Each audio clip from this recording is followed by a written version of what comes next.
تقریباً آج جن کا جنازہ نکل چکا ہے۔ بڑا بھائی تو کیا آپ تو باپ کی نہیں سنی جاتی؟ بیچارے باپ اپنی عزت نفس کو بچانے کے لیے ادھر ادھر کونوں خدروں میں چھپتے پھرتے ہیں۔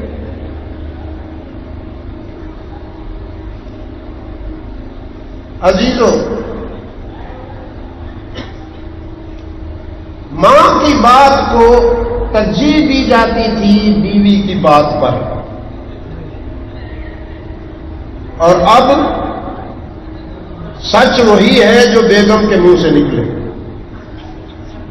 ماں تو بس ایسی فالتو سا ڈھانچہ ہے جو پڑا ہوا ہے گھر میں۔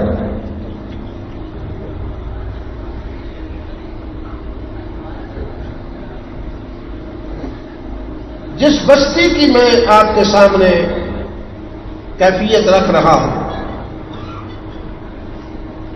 وہ خوشحال تھی، امن تھا، باہمی احترام تھا، محبتیں تھیں، ایک کے کمائی کی برکت درجنوں تک چلتی تھی۔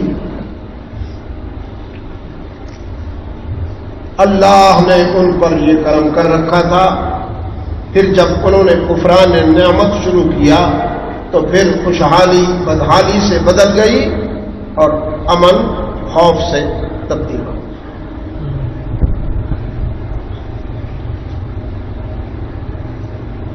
مجھے وہ دور بھی یاد ہے کہ کبھی کبھی سرخ آندھی آ جاتی تھی، آسمان گرد و غبار سے بھر جاتا تھا تو لوگ کہتے تھے کہیں قتل ہوا ہے، کہیں انسانی قتل ہوا ہے جس کی وجہ سے فطرت ناراض ہے۔ اور اب تو روزانہ ہزاروں مر جاتے ہیں۔ انسانی خون کی ناقدری جو اب سامنے آ رہی ہے، نہ کبھی سوچا تھا نہ کبھی دیکھا تھا۔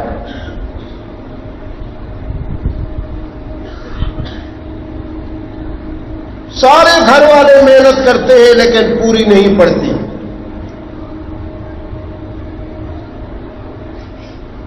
پوتے بھی محنت کرتے ہیں، باپ بھی محنت کرتا ہے، دادا بھی محنت کرتا ہے، بسا اوقات چچا بھی محنت کرتا ہے، لیکن اخراجات پورے نہیں ہوتے۔